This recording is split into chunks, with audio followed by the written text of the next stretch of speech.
He said by morning we could go down from the ledge to the ARK. Oh, the ARK. Well, the next morning it was raining again, and we stayed in, didn't go up. As long as the clouds are up there, there's no use to do anything. Because sometimes you could see somebody's feet over there, and that's all. And would you describe exactly what you saw the first time that you saw the ARK down there, where you were, what it looked like, and... We were sitting by this big rock. You probably know where it is. And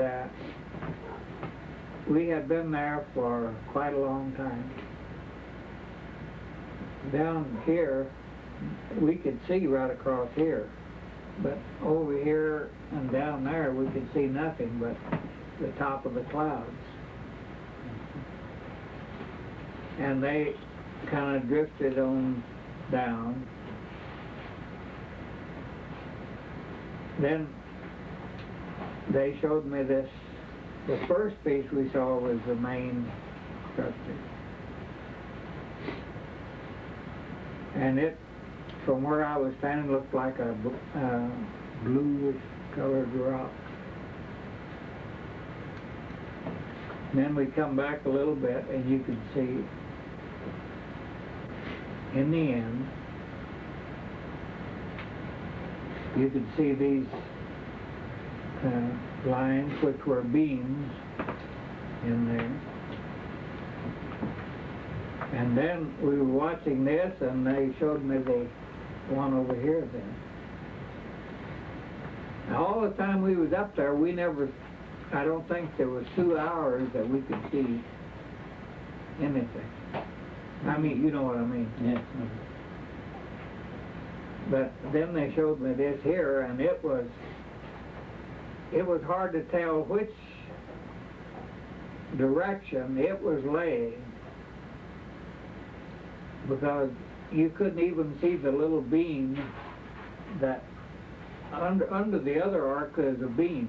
It goes, he says, from one end to the other, down below. And then if you're over here and see this rock, it looks kind of like this, where the boards had separated, and this piece over here is the same way. They fit kind of like that. NOAA's search, probing satellite imagery for lost ARK. Moviegoers were recently treated to Noah, an epic story of bravery and sacrifice from the Old Testament, a saga in which the titular character takes on the divine mission to build an ark to save creation from an apocalyptic deluge. Outside the big screen, speculation has swirled for decades that the leftovers of Noah's Ark hugged the heights of Mount Ararat in eastern Turkey at a spot known as the Ararat Anomaly. In true detective jargon, call it an anomaly of interest. Satellite imagery and analysis may make it possible to resolve the mystery. Portia Taylor, a professor of paralegal studies in the School of Professional and Continuing Studies at the University of Richmond, has led the search into the Mount Ararat anomaly. Taylor's quest began long ago, he said. The cognitive genesis of my journey began in 1973, some 41 years ago, in my junior year as a cadet at West Point, he told Space.com. Back then, Taylor came across credible rumors, ricocheting off the walls of the academy, that a CIA spy satellite had accidentally imaged what appeared to be the bow of a ship sticking up out of the ice cap on Mount Ararat, Taylor said. A couple of decades later, Taylor launched his own satellite declassification initiative investigating the Mount Ararat anomaly imagery. Drawing on his 21 years of armchair sleuthing, Taylor has given unclassified presentations at the Pentagon and the U.S. Naval Surface Warfare Center. Along the way, he declared victory in convincing the Defense Intelligence Agency in 1995 to declassify 5 1949 U.S. Air Force aerial photos of Mount Ararat. Additionally, thanks to Taylor's invitations, a number of experts over the years have performed analyses of the satellite imagery, which thankfully tempered my zeal as an amateur, Taylor said. So in this day and age, why continue the journey? The wealth of information provided by Digital Globe's satellite imagery keeps Taylor going, he said. My ultimate goal has always been that my acquisition over the years of progressively higher and higher resolution satellite imagery from Digital Globe of the anomaly might definitively change the anomaly into a known entity, either something geological or perhaps something of biblical proportions, Taylor said. Digital Globe's new and powerful WorldView 3 spacecraft is slated for launch from California's Vandenberg Air Force Base in summer 2014. Among its customer-provided attributes, the satellite will yield 31 cm, 12 inches, panchromatic resolution, making it the highest resolution commercial satellite in the world. Digital Globe's constellation of satellites would be the envy of Indiana Jones, Taylor told Space.com. I'm grateful and humbled that Digital Globe has flown numerous gratis missions for me over Mount Ararat over the past decade, especially the QuickBird satellite mission of February 2003 that captured the boat-like form of the anomaly at 15,000 feet, without excessive amounts of snow and ice cover.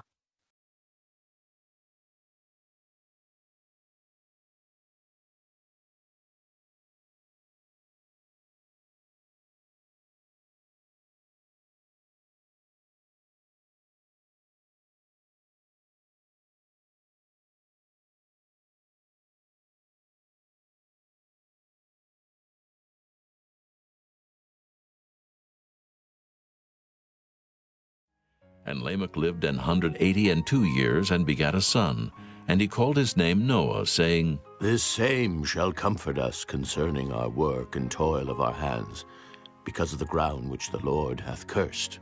And Lamech lived after he begat Noah 595 years, and begat sons and daughters. And all the days of Lamech were 777 years, and he died. And Noah was 500 years old. And Noah begat Shem, Ham, and Japheth. Chapter 6. And it came to pass, when men began to multiply on the face of the earth, and daughters were born unto them, that the sons of God saw the daughters of men, that they were fair, and they took them wives of all which they chose. And the Lord said, My spirit shall not always strive with man, for that he also is flesh. Yet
his days shall be 120 years. There were giants in the earth in those days, and also after that, when the sons of God came in unto the daughters of men, and they bare children to them, the same became mighty men, which were of old, men of renown. And God saw that the wickedness of man was great in the earth, and that every imagination of the thoughts of his heart was only evil continually. And it repented the Lord that he had made man on the earth, and it grieved him at his heart. And the Lord said, I will destroy man, whom I have created from the face of the earth, both man and beast, and the creeping thing, and the fowls of the air, for it repenteth me that I have made them. But Noah found grace in the eyes of the Lord. These are the generations of Noah. Noah was a just man, and perfect in his generations, and Noah walked with God. And Noah begat 3 sons, Shem, Ham, and Japheth. The earth also was corrupt before God, and the earth was filled with violence. And God looked upon the earth, and behold, it was corrupt, for all flesh had corrupted his way upon the earth. And God said unto Noah, The end of all flesh is come before me, for the earth is filled with violence through them. And behold, I will destroy them with the earth. Make thee an ark of gopher wood. Room shalt thou make in the ark, and shalt pitch it within and without with pitch.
And this is the fashion which thou shalt make it of.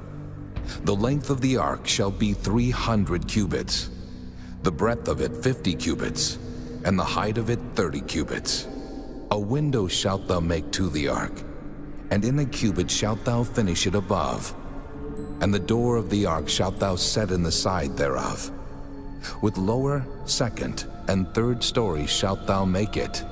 And behold, I, even I, do bring a flood of waters upon the earth, to destroy all flesh, wherein is the breath of life from under heaven, and everything that is in the earth shall die.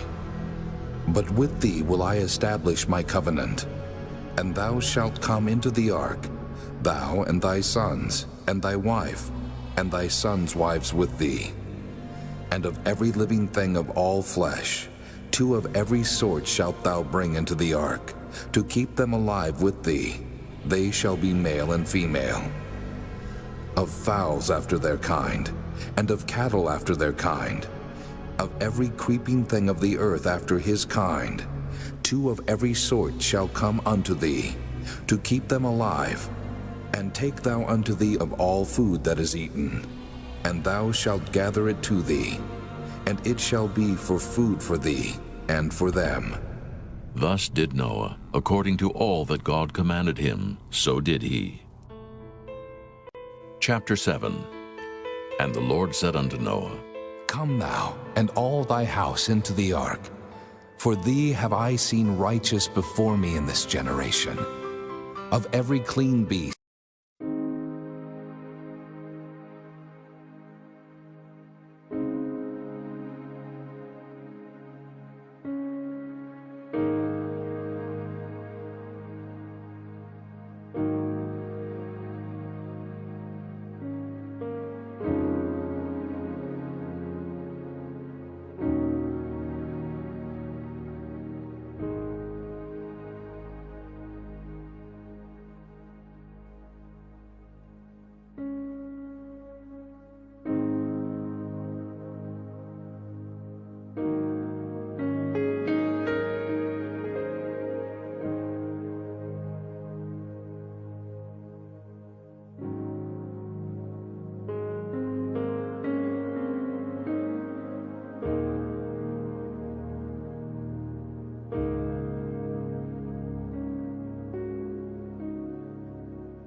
thou shalt take to thee by sevens, the male and his female, and of beasts that are not clean by two, the male and his female.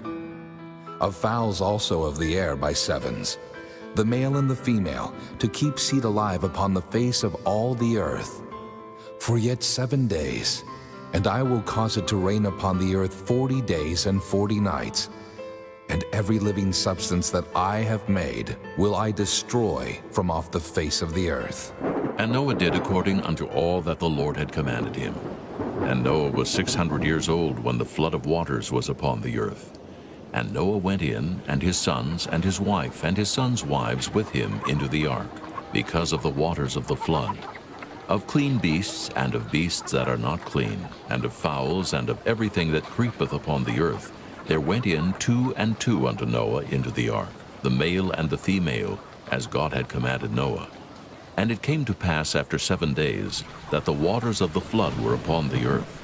In the 600th year of Noah's life, in the 2nd month, the 17th day of the month, the same day were all the fountains of the great deep broken up, and the windows of heaven were opened, and the rain was upon the earth 40 days and 40 nights. In the selfsame day entered Noah, and Shem, and Ham, and Japheth, the sons of Noah, and Noah's wife, and the 3 wives of his sons with them into the ark.